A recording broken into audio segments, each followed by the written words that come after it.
అందరికీ నమస్కారం అండి. ఈరోజు నేటి జీవితంలో ప్రతి ఒక్కరూ డబ్బే శాశ్వతం అనుకుంటున్నారు.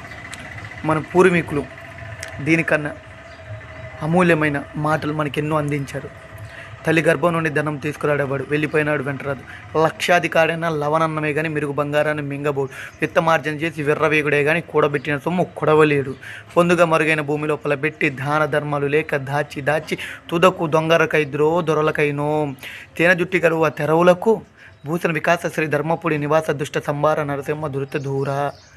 ఇది నరసింహ శతకంలోండి మనకి అంటే మన జీవితానికి అవసరమైన ఎప్పుడో పూర్వీకులు చెప్పారు.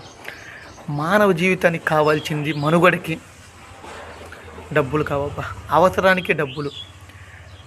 ఒకటి గుర్తుపెట్టుకోండి, పుట్టేటప్పుడు ఏమీ తీసుకురాం, పోయేటప్పుడు ఏమీ తీసుకొని పోము.